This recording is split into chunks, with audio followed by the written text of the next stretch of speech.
Shalom, pada kesempatan hari ini kami dari kelompok 4 akan mempresentasikan hasil diskusi kami tentang teori konspirasi dari sudut pandang teologi. Baru-baru ini dunia ini digemparkan dengan pandemi global yang disebabkan oleh sebuah penyakit yang berasal dari virus yang tidak terdeteksi pada tubuh manusia sebelumnya, yaitu COVID-19. COVID-19 adalah sebutan bagi virus yang menyerang tubuh manusia yang ditandai dengan beberapa gejala seperti flu, batuk, dan demam tinggi. Mungkin gejala yang dialami hanya seperti gejala meriang, sehingga banyak orang yang terkecoh dan menyepelekan virus ini. Akibat dari munculnya pandemi global COVID-19 ini, hampir melumpuhkan seluruh kegiatan yang ada di setiap negara maupun suatu instansi. Adapun ajaran atau kebijakan yang dikeluarkan oleh pemerintah untuk mencegah terjadinya pertambahan jumlah korban yang terjangkit oleh virus ini, yaitu dengan diadakannya lockdown dan social distancing.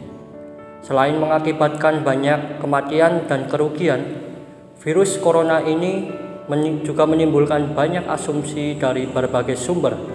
Ada pihak yang berpendapat bahwa asal-muasal virus corona ini dari keteledoran para ilmuwan di laboratorium kota Wuhan di negara Cina. Ada pula yang mengatakan bahwa virus corona ini merupakan senjata biologis yang dibuat oleh Amerika Serikat. Adapun yang mengatakan kasus virus corona ini dengan angka 666 atau bilangan antikristus. Dan masih banyak lagi asumsi-asumsi lainnya. Dari sekian banyak asumsi dari berbagai sumber yang dilontarkan, maka timbullah yang namanya teori konspirasi. Maka dari itu, teman-teman saya akan menjelaskan untuk selanjutnya lebih dalam tentang teori konspirasi dan sudut pandang teologinya.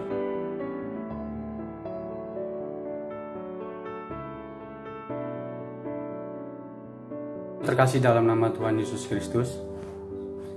Definisi konspirasi. Menurut KBBI, kata konspirasi adalah persekongkolan atau komplotan. Konspirasi adalah persekongkolan sekelompok orang dalam merencanakan sebuah kejahatan yang dilakukan dengan rapi dan sangat dirahasiakan. Menurut kamus Oxford Dictionary, pengertian konspirasi adalah suatu rencana yang sifat-sifatnya rahasia yang dilakukan oleh sekelompok orang tertentu dengan tujuan ilegal atau merugikan pihak-pihak tertentu.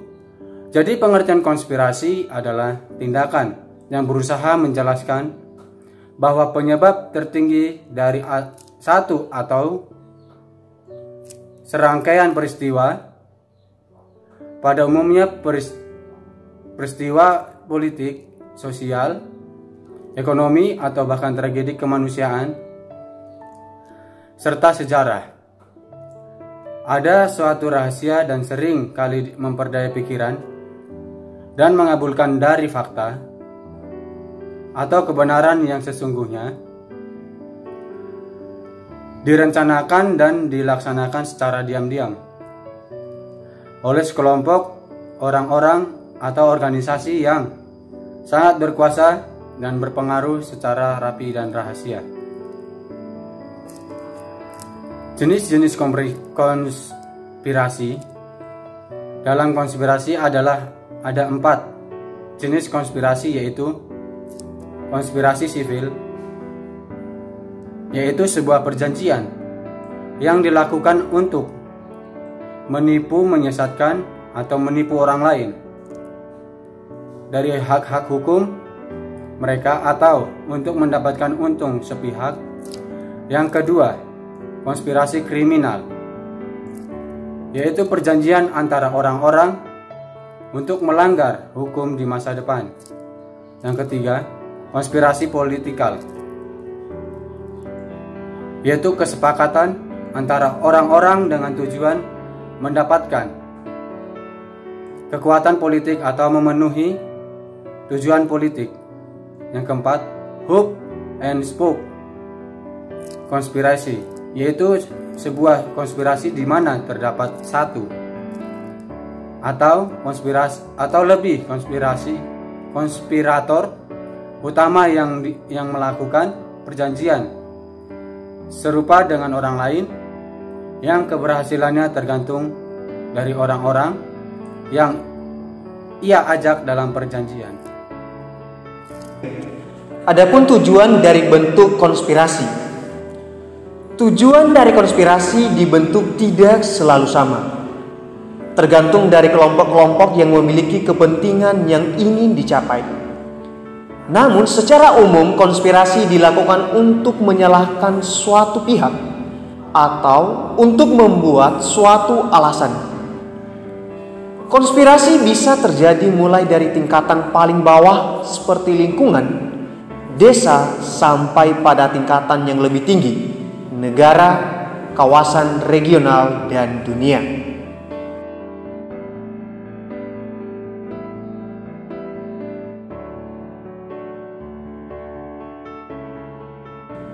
Selanjutnya, bagaimana cara kita menanggapi teori konspirasi dari sudut pandang teologis?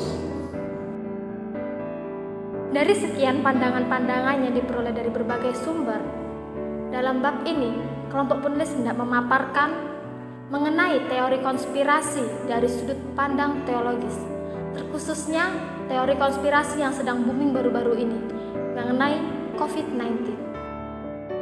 Wabah virus corona atau secara teknis disebut sebagai Coronavirus Disease 2019 atau yang kita singkat sebagai COVID-19.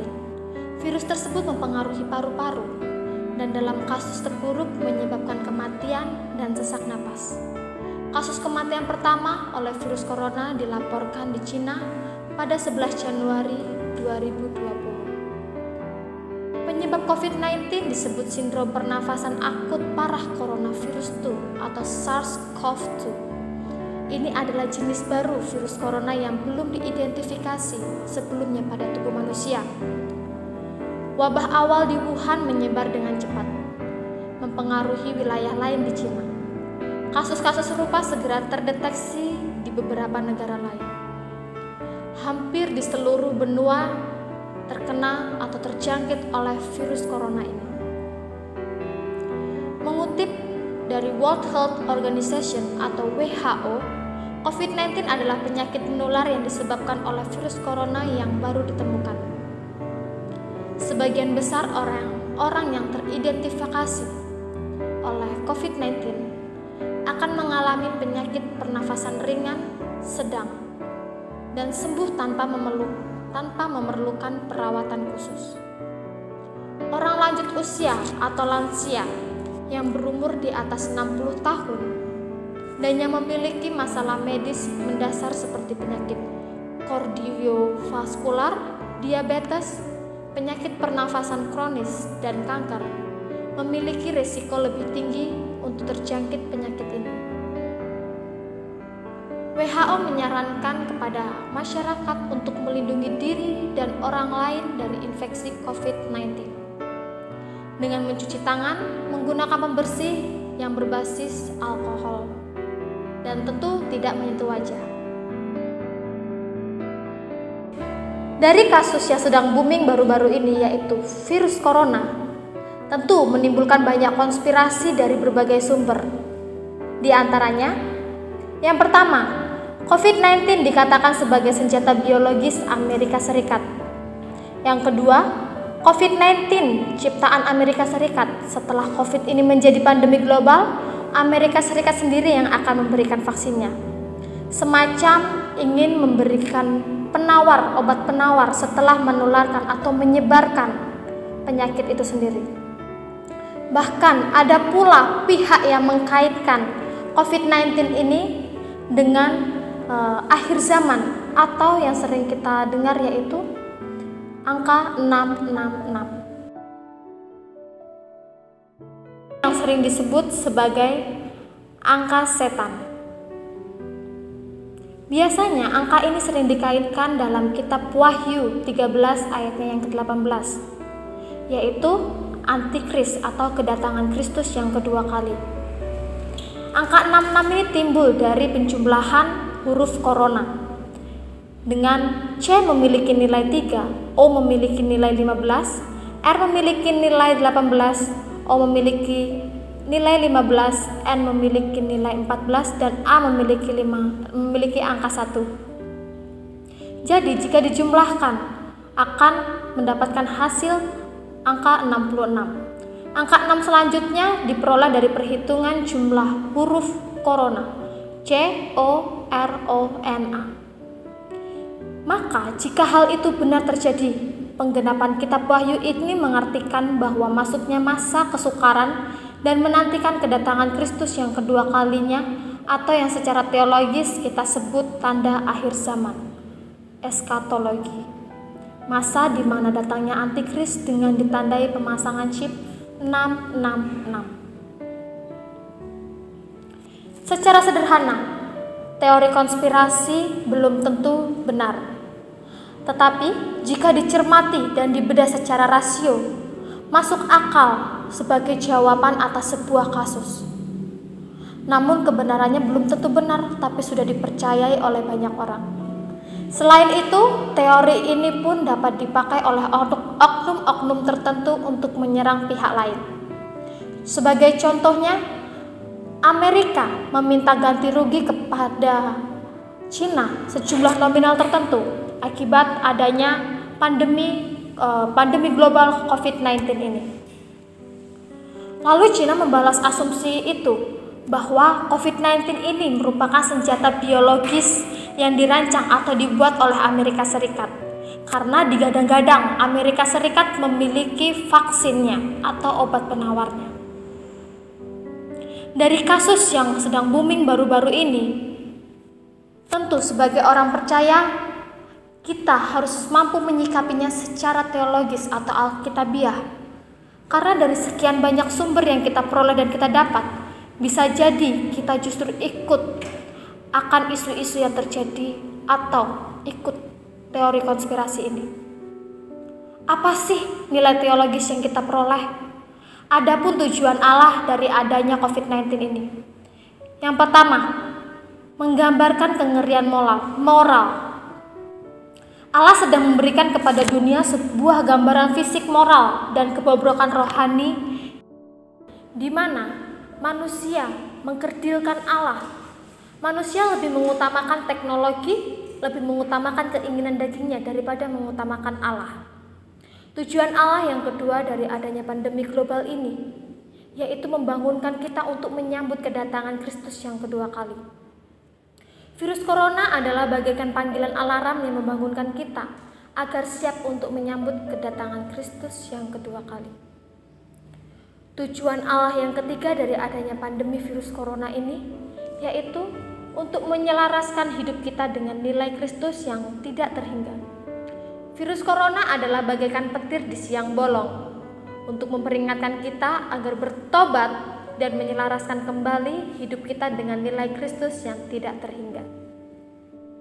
Tujuan Allah yang keempat dengan adanya virus corona ini yaitu untuk melonggarkan kita menjangkau suku-suku atau menjangkau orang-orang yang belum mengenal Allah.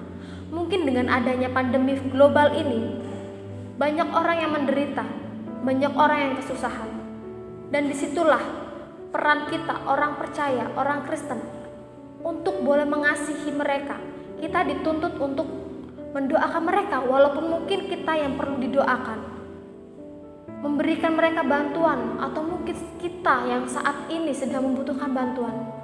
Itulah tujuan. Karena tanpa kita sadari, dengan adanya pandemi virus corona ini, Allah menyediakan jalan bagi kita, memberikan peluang bagi kita untuk kita menyelesaikan amanat agung, yaitu penginjilan.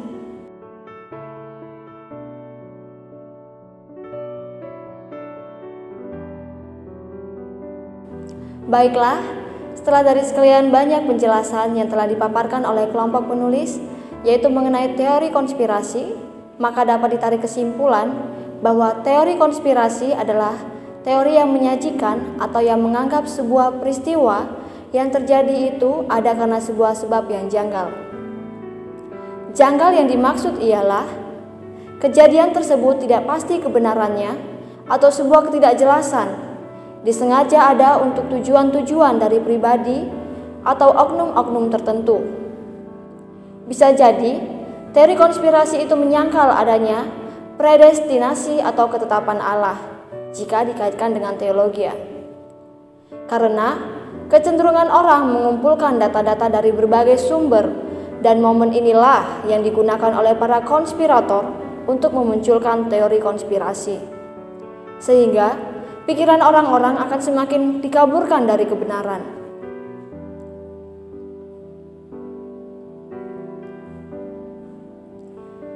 Apa yang kita pikirkan mengenai virus corona atau mengenai apapun juga tidaklah penting.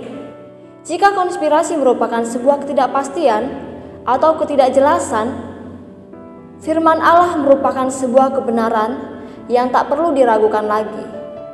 Pikiran manusia terbatas, sehingga setiap buah pikiran mereka hanyalah praduga-praduga mereka saja.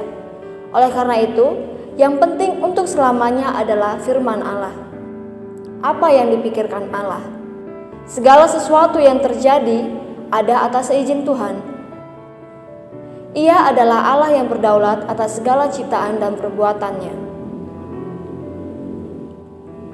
Melalui pandemi virus corona ini dari sudut pandang teologi, kita bisa melihat kedaulatan Allah atas segala yang terjadi di dunia ini.